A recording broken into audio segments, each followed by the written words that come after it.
Espace TV, les grandes gueules, tout sur les dessus de l'actu. Ahmed Camara, Zachary Milimono, Roby, Mohamed Djibril Camara, Moussa Moïse Silla, Lamine Guirassi forment les grandes gueules. 1 heure pour vous aider à comprendre les dessous de l'actualité, c'est le but de cette émission, les GG. Merci de nous rejoindre, nous sommes vendredi 27 mars 2015. Vous avez la possibilité de réécouter cette émission en soirée sur Suite FM, la 99.3, mais aussi sur la télévision Espace TV quand il est 22h30.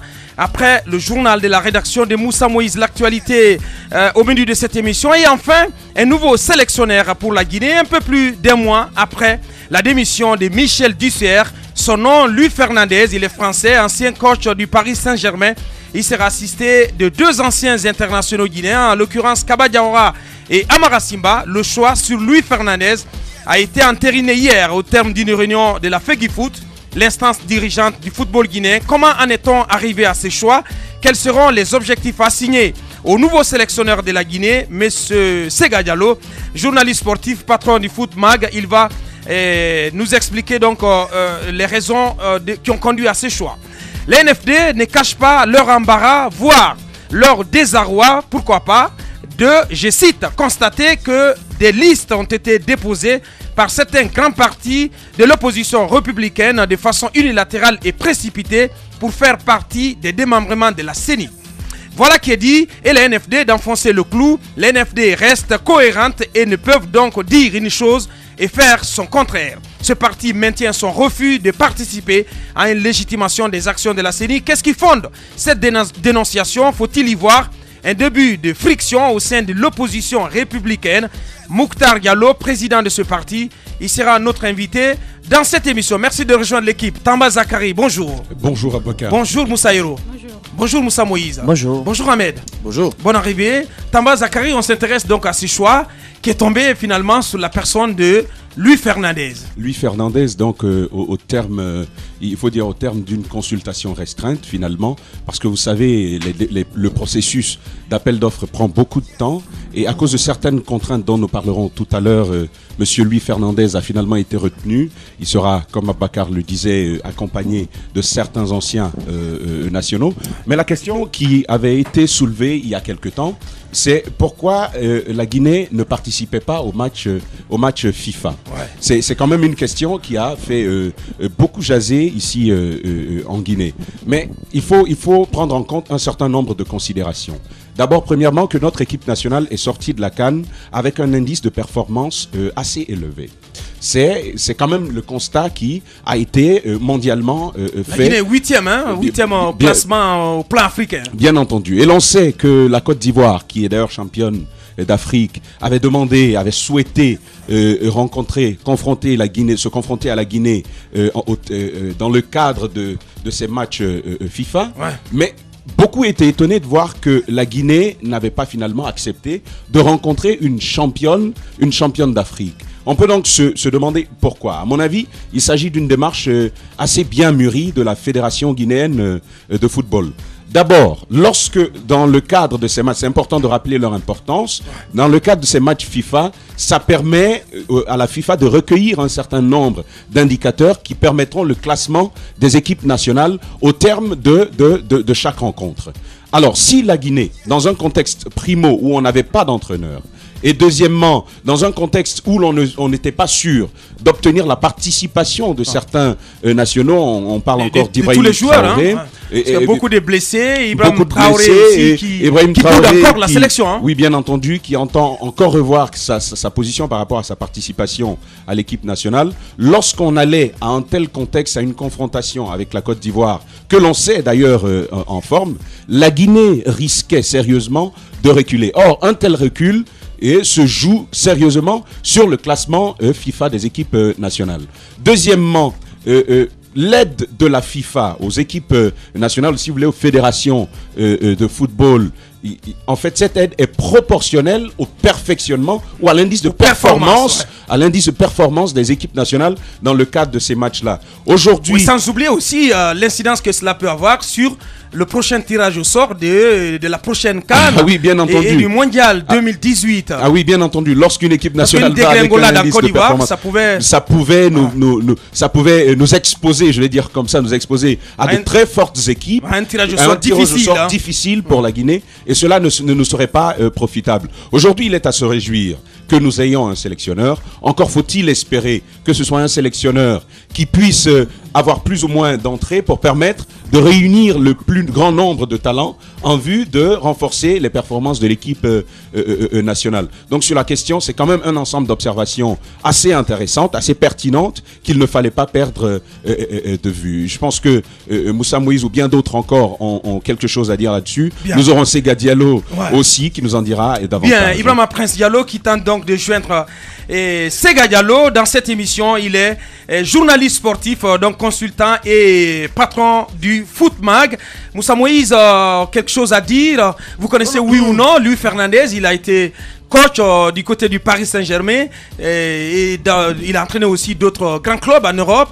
Et qu'est-ce qu'on peut attendre de lui, Ahmed Camara? Est-ce que ça a venu peut sonner comme un nouveau départ pour l'équipe nationale de Guinée au sortir d'une CAN un tout petit peu ratée à la fin? Mon frère, s'il ne pouvait rien apporter à la Guinée, pourquoi on allait le prendre? Je pense que c'est parce que je pense que c'est parce qu'il a fait. Non, écoutez, c'est clair. On va pas l'amener quand même, s'il vous plaît. On va pas l'amener pour enfoncer la Guinée. Si on l'a choisi, ça veut dire qu'il y a eu assez de candidatures. C'est du gabarit quand même. Voilà, si le choix est tombé sur lui, je pense que tout simplement, il faut accompagner ce monsieur. Il faut également toujours la liberté que les entraîneurs demandent que ce monsieur puisse avoir cette liberté pour pouvoir travailler. Et aussi qu'il ait tout ce qu'il souhaite. En général, c'est cela. Parce que vous avez parfois, dans certains pays, certains entraîneurs qui n'ont pas la main libre, qui n'arrivent pas forcément à avoir tout ce qu'ils veulent pour pouvoir travailler. Je pense que si tout cela est fait, pourquoi Louis Fernandez ne va pas apporter de résultats? Donc pour moi, je pense que le choix de la fédération, moi, je n'ai pas critiqué ce choix pour l'instant. Je ne connais pas très bien ce monsieur. Mais quand on choisit quelqu'un, c'est pour apporter un plus. Mais si on l'a choisi, espérons que ce plus, qu'il puisse nous donner ce plus. Bien, Sega Diallo en direct dans cette émission. Les grandes gueules. Monsieur Diallo, bonjour. Bonjour Taba Zakari et bonjour à toute l'équipe des Grandes Gueules. Voilà, bienvenue dans les Grandes Gueules. Au terme d'une consultation restreinte, il faut le dire, Monsieur Luis Fernandez est retenu comme sélectionneur national du Sili de Guinée. On a envie de savoir, d'après vous, qu'est-ce qui a prévalu à ce choix-là? La Fédération guinéenne de football était dans l'obligation de trouver un remplaçant à Michel Bussier après sa démission lors de la défaite face au Ghana. Oui. Donc dans un premier temps, il avait été établi des contacts par l'intermédiaire d'un journaliste guinéen avec Hervé Renard qui s'était personnellement porté candidat pour diriger le Sili national de Guinée. Ouais.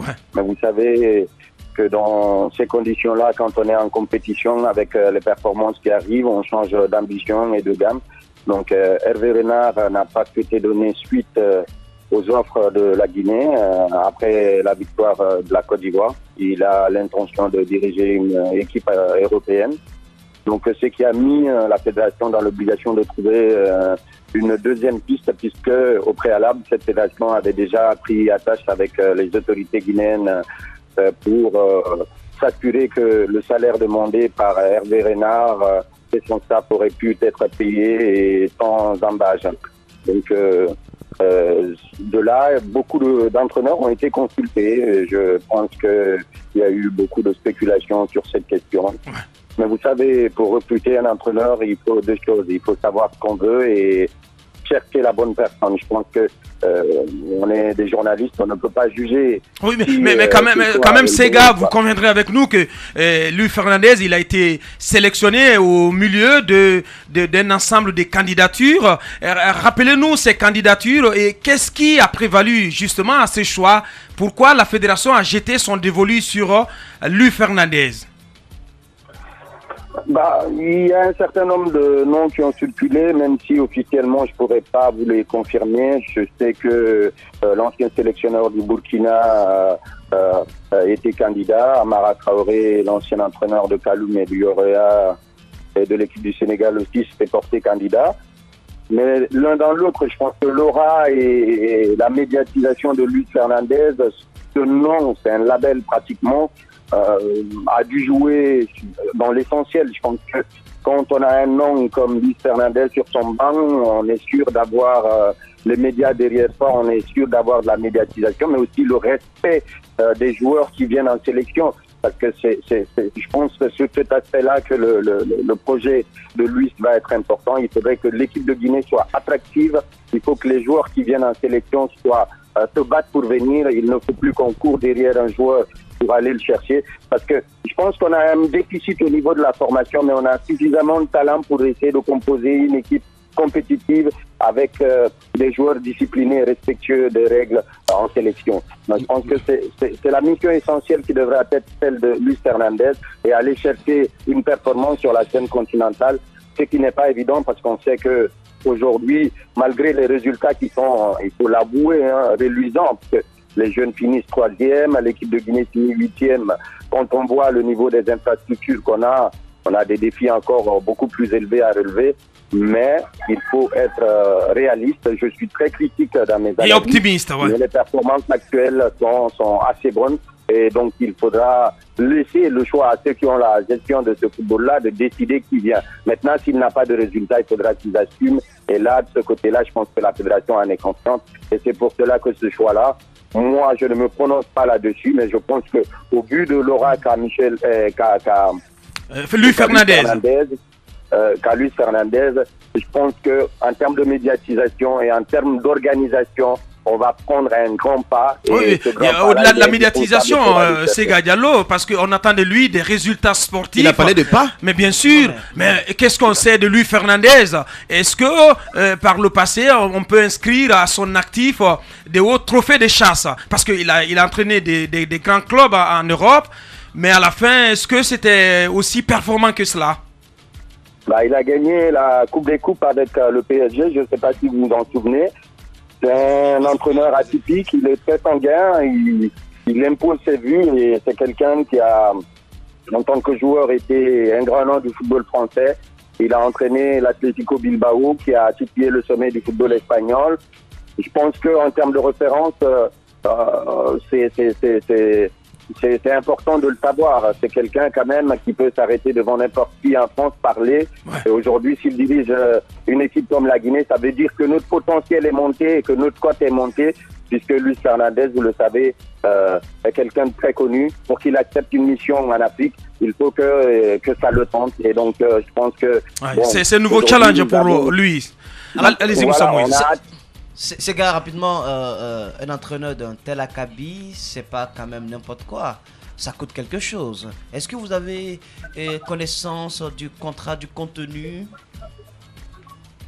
Je pense que c'est un package. Son salaire va englober le salaire de ses assistants qu'il va faire venir avec lui en Guinée. Et je ne saurais vous donner de nom, mais je sais qu'il fera venir certains Guinéens, mais aussi des Français avec lui. C'est un montant qui se situe entre 30 et 40 000 euros. Par mois? Puisque c'est un paquet. Par mois, oui, évidemment. Et cela comporte à ses charges lui-même les salaires de ses assistants et du personnel qui sera avec lui. C'est assez raisonnable dans ce milieu-là, puisque quand on peut imaginer que Eric Guéret, quand il dirigeait la formation du Maroc, était à plus de 200 000 euros. Donc on peut dire que la Guinée, quand même, parvient à s'en sortir très bien. Moussa Hiro. Alors, Sega, on sait que l'équipe a été vraiment performante lors de la dernière CAN, mais vous l'avez dit, on a besoin d'une équipe soudée. Mais l'autre problème de la Guinée, c'est le problème d'infrastructure. Est-ce que vous pensez que ça pourrait encourager ces entraîneurs que nous recrutons ici pour en tout cas les amener à produire de bons résultats? Les infrastructures, bien entendu, que nous avons. Non, et je pense que les autorités en sont conscientes. Il y a sur la Coupe d'Afrique des Nations, lors d'une des émissions que nous avons produites pour Espace TV, Domali Donné le reconnaissait, c'est un des objectifs de son ministère. Il faut des infrastructures et cela est indispensable pour relever encore plus le niveau de notre football. Vous imaginez les terrains de Doubreka, de Sigiri ou de Kindia, c'est de la terre battue, c'est pas des terrains conformes pour jouer au football. Et le championnat de Ligue 1, qui est le vivier de notre football, se joue sur des terrains comme ça. C'est assez compliqué, mais il y a beaucoup de priorités pour un gouvernement. Le sport devrait en devenir Maintenant, vous savez, s'il faut faire un choix entre la santé et le sport, le choix est vite fait. Mais évidemment, dans le cadre de l'organisation de la CAN 2023, il faudra commencer dès maintenant à faire des petits stades pour que les joueurs puissent être plus performants. Et avec cela, on n'aura pas de problème de joueurs. Et quand on n'a pas de problème de joueurs, les performances s'ouvrent. Oui, mais qu'est-ce qui est attendu du côté de la fédération? Sega Diallo et Louis Fernandez est annoncé pour être présenté demain, si mes informations sont bonnes. Oui, c'est ce qui était prévu, mais malheureusement pour un contretemps, le voyage a été reporté. On en saura un peu plus dans cette journée. Je pense que cette signature n'interviendra probablement pas avant le début de la semaine, mais les discussions sont presque bouclées. Il suffit, on attend presque la présence de Luis Sakonaki pour finaliser ce contrat important. Et je pense que c'est un très bon coup et quand on n'a pas Hervé Renard et on a Luis Fernandez, en termes de notoriété, on a compensé en fait le gap. Bien. Peut-être dernière question, c'est un peu personnel. Qu'est-ce qu'il devient Football Factory? Ça a un peu disparu des radars, Sega Diallo. Quand est-ce que ça revient? Oui, malheureusement, nous avons été sur les terrains internationaux avec la Coupe d'Afrique des Nations du côté de Malabo, avec Parlons Cannes qui a un peu remplacé cette édition de Football Factory. Ouais. Nous avons accompagné l'équipe nationale cadette également du côté de Niamey. Donc on a pris quelques semaines de repos pour laisser les équipes souffler. Nous revenons dans les semaines qui suivent avec de nouveaux concepts et le football guinéen dans tous ses étapes. Bien, merci bien Sega Diallo, merci pour tout cet éclairage. Vous étiez donc en direct dans cette émission. Sega Diallo, journaliste sportif, patron de Football Mag. Les grandes gueules. Bonjour. Moussa Souma Campos. Bonjour, bonjour à tous. Vous êtes donc patron de la rédaction sportive du groupe Adafo Média. Oui. Un regard forcément sur ce choix qui est donc tombé sur la personne de Louis Fernandez pour diriger donc le Sili national. Aujourd'hui, la Guinée a besoin d'un entraîneur de haut niveau. Ouais.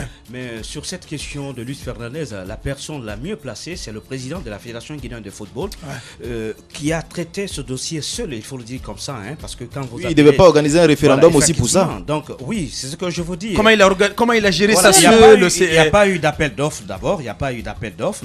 Mais vous connaissez ce que ça peut coûter un appel d'offre dans le contexte actuel. On n'a pas un DTN, c'est la direction technique nationale normalement qui est habilitée à sortir les critères pour choisir un entraîneur de haut niveau, mais depuis je vais parler de quoi? Depuis le départ de Michel, non pas Michel, de Suleiman Chérif. Ouais. Donc il a son adjoint feu Faber Camara lui a remplacé. Depuis on est parti à la CAN sans la direction technique nationale. Donc je pense aujourd'hui la personne la mieux placée pour répondre à cette question concernant Luis Fernandez, c'est le président de la Fédération. Mais votre avis, parce que voilà, il n'a pas décidé seul quand même. Non, mais il y a eu quand même, il y a quand même Monsieur Campos, exactement. Il y a une réunion qui n'est pas contre la loi. L'instance dirigeante. Moi je peux pas comprendre que ce soit une décision unilatérale des superviseurs. Alors, celle qui a démarché. Ah non, écoutez, alors attendons de voir si est-ce que Luis Fernandez sera même aujourd'hui à Conakry? Non, il ne sera pas à Conakry parce que Sega nous l'a rappelé. Alors attendons de voir si les cadres qui sont au niveau de la fédération sont responsables ou pas. S'ils n'ont pas été associés et qu'ils sont contre, attendons de voir. On va pas parler à leur place. Moi, je pense que c'est comme ça. Et de toutes les façons, c'est à la fédération de gérer ce dossier. Ce n'est pas au ministère, ce n'est pas à monsieur Alpha Condé. La fédération a géré la fédération présente. Mais il faut respecter, et le gouvernement, respecter le gouvernement prend en charge. Oui, c'est ce que je vous dis. C'est pourquoi je dis. Maintenant, on dit qu'il n'a pas. Voilà. Je vais aider un peu Moussa Souma Campos parce qu'on sait ce que ça coûte en termes de temps, un appel d'offres. Et vous connaissez un peu les calendriers internationaux, les éliminatoires de la CAN, les préliminaires commencent au mois de juin, les éliminatoires proprement dites commencent au mois de septembre. Et est-ce que vous pensez que la Guinée avait le temps matériel pour passer, pour quand même... Oui, on avait le temps depuis la CAN. Pour opter pour cette procédure assez coûteuse, assez longue, et pour pouvoir se doter d'un entraîneur, afin donc de remobiliser les troupes, d'inculquer un nouvel état d'esprit, une nouvelle philosophie. Avant donc de participer à ces éliminatoires, vous pensez qu'on avait tout ce temps? Monsieur Gallo, on avait le temps parce que la CAN... Vous connaissez un appel d'offres? Depuis quel mois la CAN elle est terminée? Depuis quelle année? Un appel d'offres, oui, avec les marchés publics, avec les grands projets. Il faut respecter, la communication n'a pas passé par là. quand vous allez à la Fédération guinéenne de football, c'est-à-dire... C'est l'Omerta. Voilà, écoutez, au-delà de l'Omerta, Boubacar pose une question très importante. Ils n'ont pas communiqué, la question, ils n'ont pas communiqué, Ahmed, autour de cet entraîneur. Oui, mais attendez, c'est ce que je vous dis. Est-ce qu'il fallait organiser un référendum autour de cela? Non, je pense que la fédération est chargée. Je vous repose. Alors je vous dis non, je pense que la fédération, laissons la fédération faire son travail. La fédération a choisi un entraîneur. Il faudrait on jugera la fédération joue son rôle. C'est ça. On jugera c'est le rôle de la direction nationale. On jugera la fédération. Comment est-ce qu'on peut recruter un entraîneur alors nous n'avons pas une direction technique nationale? Je pense que ce que Campos dit, je pense qu'il faut prêter oreille. Je pense qu'il faut prêter oreille à ce que Monsieur Campos est en train de dire. Permettez, s'il vous plaît. Oui, allez-y, Tapa. Je pense qu'il faut prêter attention à ce que Monsieur Campos est en train de dire. À mon avis, c'est très important. S'ils n'ont pas été associés, on les attend. Ahmed Camara, je pense que c'est très important. Même dans le cadre de consultations restreintes, à mon avis, si nous avions une direction technique nationale, comme vous dites, elle aurait pu apporter un grain de sel, parce qu'en effet, c'est le technicien du sport, du football, dans la matière. Si cela n'existe pas, autant appeler les autorités concernées à faire quelque chose pour que cette direction, elle existe. Et même dans le cadre d'une consultation restreinte, si M. Campos avait les éléments de preuve que monsieur le président de la Fédération guinéenne de football, voilà, qu'il se soit arrogé le droit à lui tout seul de gérer cette procédure, à mon avis, ce n'est pas normal. Là, il faut le comprendre aussi. Bien, un mot sur Djibril Diarra, parce qu'il y a beaucoup d'infos qui ont circulé ces jours-ci, comme quoi il a fait de l'achat des consciences. Est-ce que vous êtes au courant? Bon, nous sommes en train de mener l'enquête autour de ce sujet concernant Djibril Diarra Beken. Bien, Moussa Moïse, quand même, qui a quelques éléments sous la main. Moussa Moïse, approchez. Oui. Alors, on parle football ce matin. Moussa Moïse, donc, qui s'invite dans ce studio, finalement, dans ce débat, pour parler de Djibril Diarra. Oui, c'est l'aspect enquête de ce dossier qui m'intéresse. On sait que je suis pas trop sport. C'est connu. Voilà, mais quoi qu'il arrive, il faudrait signaler que Djibril Diarra était le vice-président de la Fédération guinéenne de football, qui a été suspendu il y a de cela plus d'1 an.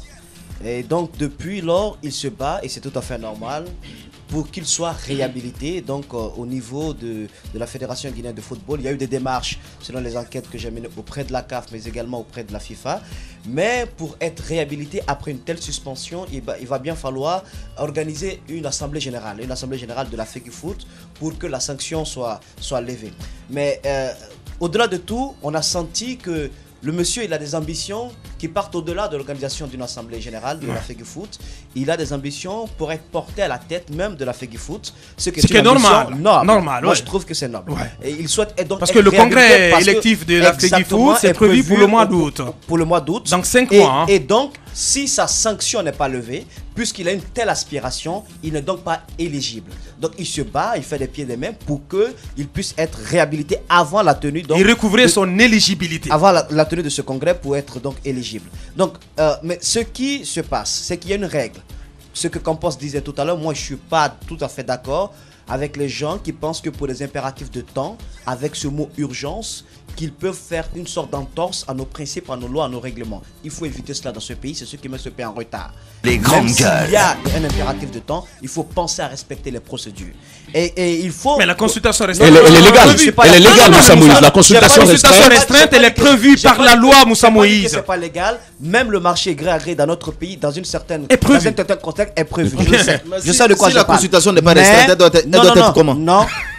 J'ai pas envie de m'aventurer sur ce là parce que je sais quels sont les différents contours. Alors, donc il lui faut donc recueillir les 3/4 des membres statutaires de la Fédération guinéenne de football pour être donc réhabilité à son poste. Mais qu'est-ce qui me taraude l'esprit? C'est donc l'approche qui a été faite par monsieur Diarra Djibril Beken auprès de certains clubs pour recueillir une sorte de voix, de pétition, des signatures, en leur expliquant un certain nombre de choses, mais au-delà de la réalité. C'est-à-dire qu'il a approché, je donne juste un exemple, puisque j'ai pu intercepter, nous sommes en sport, donc j'ai intercepté des courriers qui ont été adressés à la Fédération guinéenne de football. Vous avez ce courrier, c'est une lettre d'excuse, c'est une lettre d'excuse écrite par le Football Club Stade de Guinée, c'est donc un club, à monsieur le président de la Fédération guinéenne de football. Et donc ici, qu'est-ce qui se passe? il est noté que, en effet, ce monsieur, on parle bien de monsieur Djibril Diarra, est en train de tout mettre en œuvre pour liguer le maximum de clubs contre votre projet. Donc, le projet, je suppose, porté par monsieur Super V. Super V plutôt, contre votre projet moyennant la modique somme de 200 000 francs guinéens. Qu'est-ce qui s'est donc passé? Il aura donc approché certains clubs de la capitale dans le but d'avoir le nombre de voix qu'il faut pour cette pétition afin d'appeler un congrès, mais également extraordinaire, mais également lever sa sanction pour être éligible au congrès du mois d'août. Alors, mais en le faisant, il n'a pas expliqué les véritables raisons. C'est ce qui ressort bien entendu de cette lettre qui a été donnée. Ouais. Mais beaucoup de courriers. Ce qui sort, ce qui m'inquiète, c'est que c'est pourquoi je vous exhorte, c'est noté ici, je vous exhorte à accélérer les contacts avec tous les clubs afin de rendre votre projet mais en gros, beaucoup de courriers, d'excuses, mais aussi il y a des dirigeants de clubs qui veulent porter plainte contre M. Diarra. Donc un mot rapidement, Moussa, parce qu'on est bousculé par le temps, l'avis du spécialiste là-dessus, c'est est-ce qu'on peut parler de pratiques de corruption, Moussa Souma Campos? Moi je pense que ces clubs, ces dirigeants n'ont pas été responsables, parce que comment est-ce que vous pouvez recevoir une modique somme de 200 000 francs guinéens, après vous appelez le président de la fédération, votre signature, vous donnez votre signature si par la vous suite n'êtes pas en commun accord avec ce monsieur. Donc vous appelez encore une fois le président, les membres de la fédération guinéenne de football pour leur dire oui, nous avons reçu Djibril Diarra Beken. Non, il faut qu'on arrête. C'est pas sérieux. C'est pas sérieux. Ouais. Voilà. Je pense que franchement ça c'est bien ficelé. Hein? Je suis d'accord, c'est pas sérieux, mais également il faut dire, je ne suis pas en train d'affirmer, mais je suis en train de juste lancer une alerte. Dans le domaine des sports, je sais une chose, quand il y a corruption, ben, la sanction peut être très très dure. Elle peut aller jusqu'au bannissement. Exactement. Donc il faudrait faire très très attention dans notre pays. C'est bien. Vous vous rappelez du cas du Qatari, tout puissant président du football qui était d'ailleurs proche du président de la FIFA, mais qui n'a pas du tout été ménagé par ce dernier, et donc il a été banni à vie. Il faudrait qu'on fasse attention dans notre pays quand on est dans le sport, au moins que cet exemple soit donné face à la vie politique remplie de toutes ces magouilles que nous connaissons. Il faudrait que dans le domaine du sport, que tout soit bien fait et que la corruption soit bannie. Je ne suis pas en train d'affirmer, mais au moins ces différents présidents de clubs qui ont signé et qui ont reçu 200 000 francs, honte à eux. Ils auraient pu quand même bien se renseigner. C'est très facile de dire Beken nous a pas expliqué les véritables motifs de cette pétition. Mais également, quand on fait une telle pétition, je pense que l'honnêteté voudrait qu'on explique réellement ce qu'on souhaite derrière. C'est très important. Comme on dit, la fin justifie les moyens. Merci bien d'être passé nous voir, Moussa Souma Campos. En tout cas, la responsabilité est partagée. Merci. Bien, la responsabilité est partagée. Dans un instant, on reprend le cours normal de cette émission. Pour l'heure, nous marquons une pause pour nos obligations commerciales. Derrière, on revient. Bien. Merci de nous regarder dans la capitale malienne à Bamako. Merci de votre fidélité. Vous le voyez déjà à l'écran, Mouktar Diallo, il est président des NFD, les Nouvelles Forces Démocratiques. Et il est notre invité. Il va donc s'exprimer sur l'actualité politique. Et les NFD donc qui ont une position tranchée sur cette question de participation ou pas au démembrement, à l'installation des démembrements de la CENI.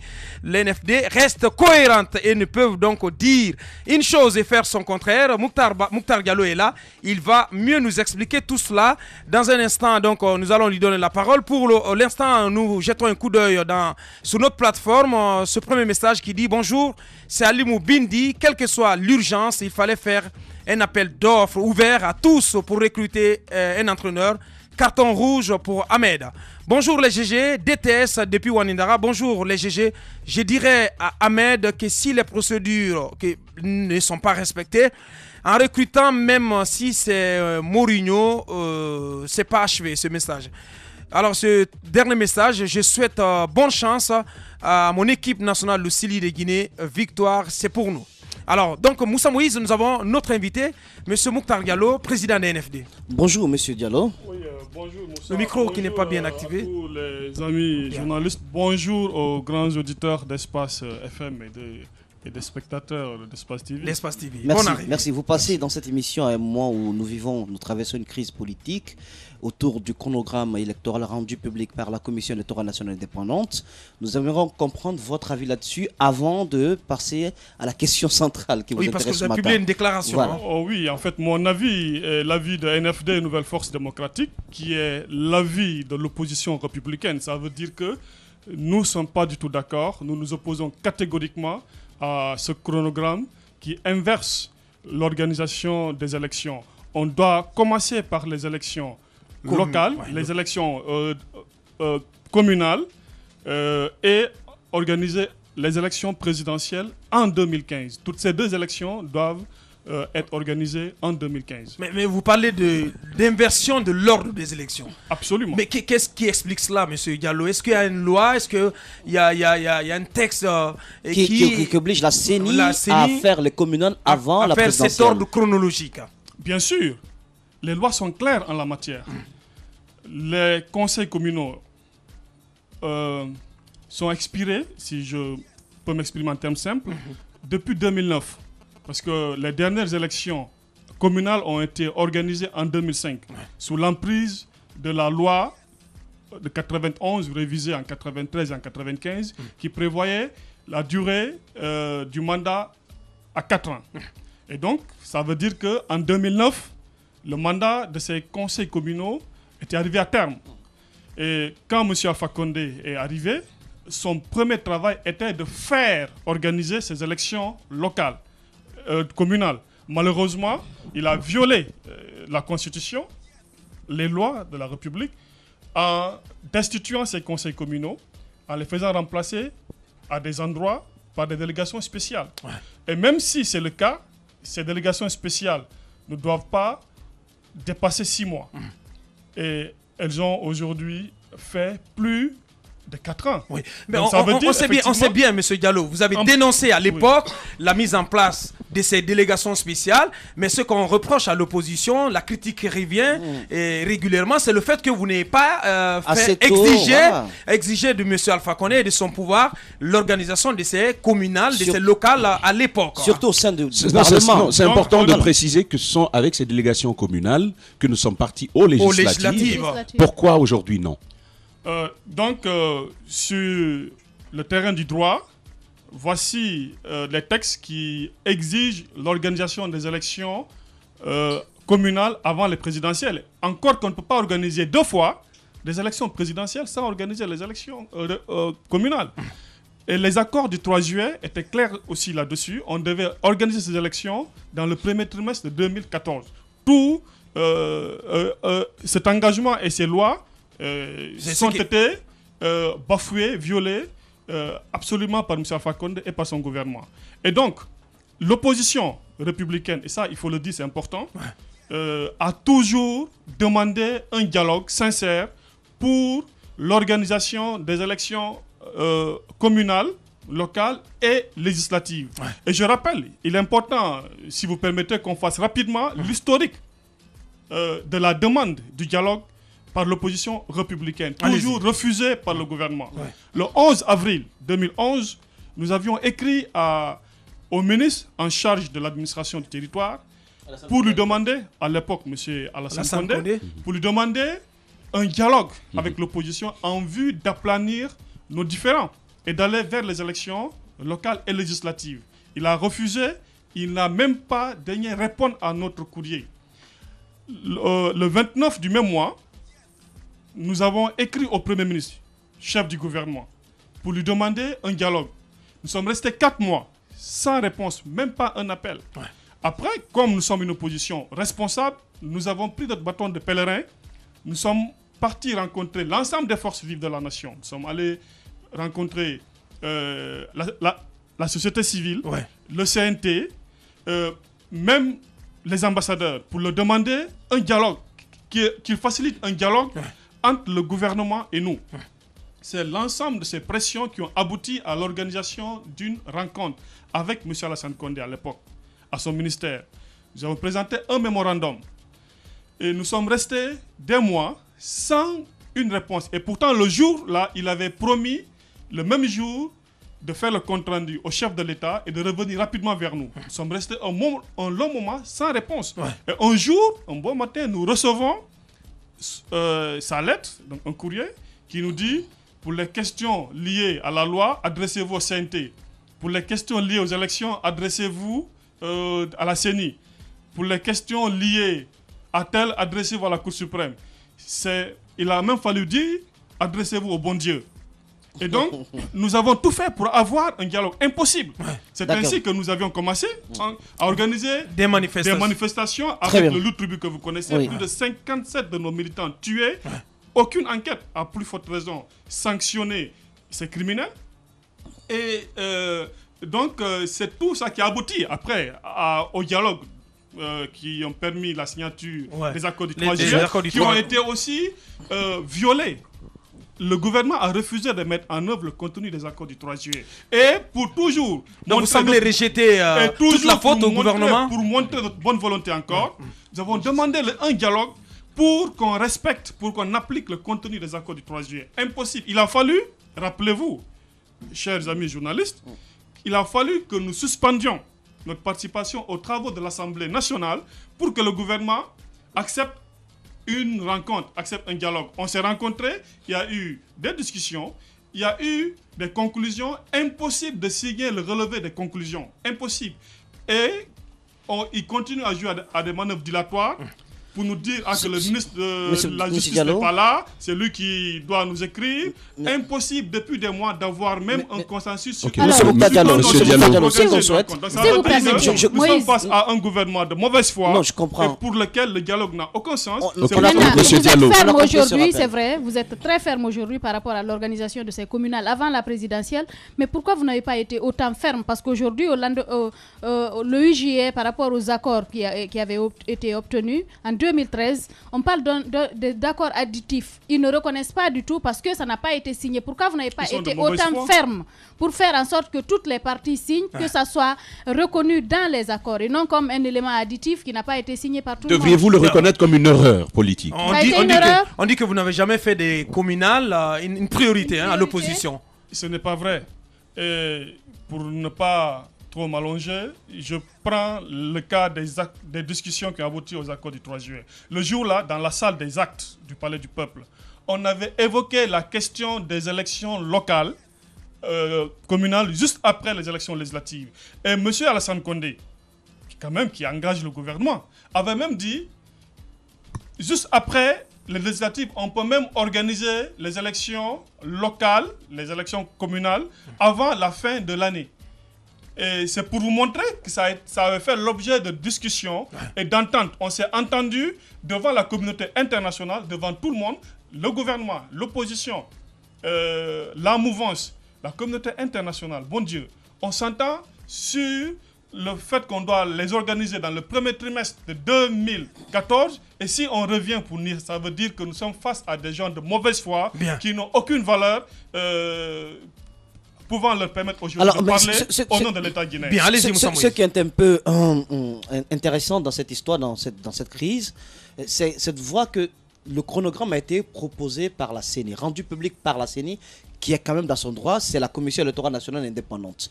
Comment voulez-vous faire porter le chapeau à un gouvernement alors que c'est une commission nationale indépendante que vous-même, vous avez contribué à mettre en place qui rend public un chronogramme? Aussi simple que ça. C'est paradoxal. Non, c'est pas paradoxal. Oui. C'est ça la Guinée. Rappelez-vous que M. Alpha Condé avait convoqué, j'ai bien dit convoqué, pas invité. Pas invité. Convoqué certains commissaires de la CENI au palais Sékou Touré. Les commissaires. Comme certains leaders aussi appellent les gens qu'ils ont envoyés aussi. J'arrive s'il vous plaît, M. Ahmed. M. Alpha Condé avait convoqué les commissaires issus de la mouvance, de l'administration et de la société civile. C'est le jour-là qu'il a donné l'instruction, l'ordre ferme, de commencer par l'organisation des élections présidentielles avant les élections locales. Alors quand vous avez été informé en ce moment, pourquoi est-ce que vous n'avez pas tapé du poing sur la table?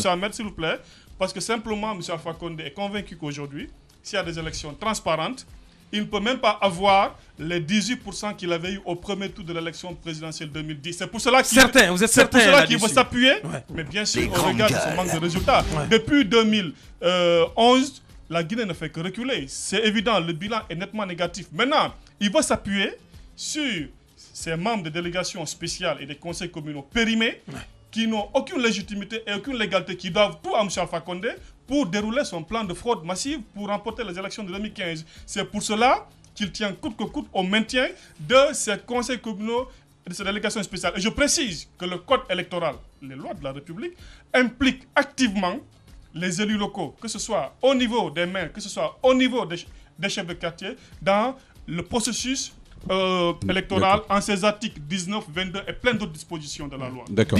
Alors, revenons-en à ces menaces, en tout cas, ces décisions qui ont été déroulées par l'opposition. Justement, je vais y venir. Bon, cette simple remarque, de toute façon, ces délégations communales étaient là pendant les législatives, ça n'a pas fait autant de bruit.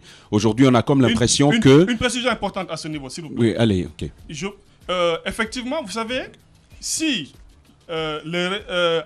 Alpha Condé veut maintenir justement ce dispositif qui a permis l'organisation des élections législatives pour avoir la même configuration de résultats, et en ce moment, il passe au premier tour. C'est pour cela que nous ne pouvons pas nous permettre, à moins de vouloir nous suicider, d'accepter ce même dispositif. Ces délégations spéciales, ces conseils communaux, ces chefs de quartier avaient participé à l'organisation d'une fraude lors des élections législatives, même si, effectivement, pour une fois en Guinée, l'opposition a remporté toutes les 5 communes de Conakry. Ça prouve l'impopularité notoire, gravissime de M. Alpha Condé. D'accord. Et le fait que tout le peuple de Guinée... Vous pensez que c'était un signal, c'est une alerte? Absolument. Allez-y, Tamba. Alors, récemment, quelques leaders, 3 de l'opposition, les plus grands comme on dit, étaient à Paris et ont sorti une déclaration. Première question avant de venir à la dernière, c'est de savoir si vous vous retrouvez à l'intérieur de cette déclaration. Oui, absolument. D'accord. C'est une déclaration qui va dans le sens, décisions qui ont été prises déjà à Conakry au niveau de l'opposition républicaine ici à Conakry et rendue publique le 17 mars, qui confirmait déjà nos décisions rendues publiques aussi le 6 mars dernier. D'accord. Monsieur Diallo, cela me conduit à cette question. Nous savons que la légitimité d'un président est le fait du pouvoir souverain du peuple. Est-ce qu'il appartient à quelques leaders de partis politiques de déclarer illégitime un président normalement élu? Les grandes gueules. Absolument. Nous ne pouvons pas déclarer son illégalité tant que son mandat n'arrivait pas à terme. Mais nous pouvons, au regard de toute la situation que nous connaissons aujourd'hui, dire que M. Alpha Condé est légitime. Absolument impopulaire. Qu'est-ce qui fonde son illégitimité? C'est parce qu'il est devenu impopulaire, même dans ses propres fiefs. Ce n'est malheureusement... L'illégitimité, c'est l'illégitimité, Tamba l'a rappelé. C'est par rapport à la popularité, c'est par rapport à l'adhésion de la majeure partie des Alors, Guinéens. pourquoi ne pas dire impopulaire? Il n'y a pas de référence. Je suis d'accord, mais il n'y a pas pour le moment, il n'y a pas d'élément de référence.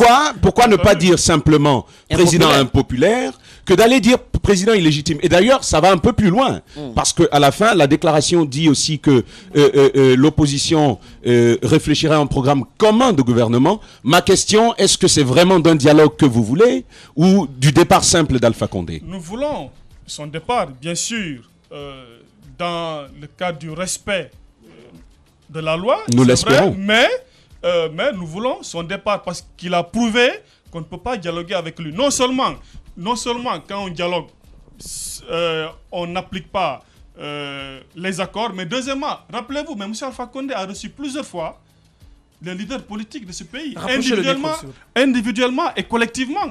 Et ils se sont dit plein de choses, mais qui n'ont jamais été respectées. Ça veut dire qu'aujourd'hui, tout dialogue est infructueux avec M. Alpha Condé. Plutôt, il utilise le dialogue pour gagner en temps, afin à un moment T, de mettre le pied sur l'accélérateur pour dérouler son plan de fraude. Et malheureusement, on espérait que la secrétaire générale de l'OIF, qui était venue récemment, allait quand même nous donner un bon signal. Vous avez été déçu de son passage? Alors, pouvoir elle a été instrumentalisée. Bien, en tout cas, moi, je ne parle pas au nom de toute l'opposition républicaine, peut-être, mais en tout cas, moi, au nom de NFD. Personnellement, vous avez été déçu. J'ai été déçu parce qu'il n'a rien dit de clair, sinon que dire que, en tout cas, si vous dialoguez, nous allons vous suivre et vous appuyer. Il n'a même pas proposé. Alors vous pensez qu'elle est la instrumentalisée pacification d'un dialogue. Non, mais elle est instrumentalisée. Vous ne l'avez pas rencontrée? Je pense qu'elle est là. Non, si, on l'a rencontrée. On a eu un échange. Mais sans aucun résultat. Nous pensons, en tout cas moi, qu'il est là pour donner une caution internationale au plan de fraude de M. Alpha Condé. Bien, parlons maintenant de la mise en place des démembrements parce que c'est extrêmement important. Exactement. Vous avez rendu public une déclaration à ce Exactement. sujet. Allez-y, Moussa Moïse. Quand vous faites la guerre, entre guillemets, à l'exécutif, au gouvernement en place, mais en même temps, au sein même de l'opposition, vous donnez raison à ceux qui disent que vous n'êtes pas très unis à l'interne. La preuve, c'est la mise en place de ces démembrements de la CENI. Vous n'êtes pas content du tout de la façon dont les choses se passent. Expliquez-nous pourquoi. Vous dénoncez le fait que des listes aient été déposées par certains grands partis, parce que j'ai lu dans votre déclaration, certains grands partis de l'opposition républicaine de façon unilatérale et précipitée. Oh oui, c'est vrai. Vous savez, NFD, Nouvelle Force Démocratique, se distingue par son franc-parler et par ses positions objectives et assumées. Ouais. Nous ne pouvons pas comprendre quand même cette incohérence. Nous décidons de ne pas reconnaître cette CENI qui est là. Ouais. En même temps, nous apprenons qu'il y a certains grands partis qui se sont précipités unilatéralement à déposer des listes pour faire partie des démembrements de cette CENI. Quels sont ces partis? Vous parlez de l'UFR et de l'UFDG?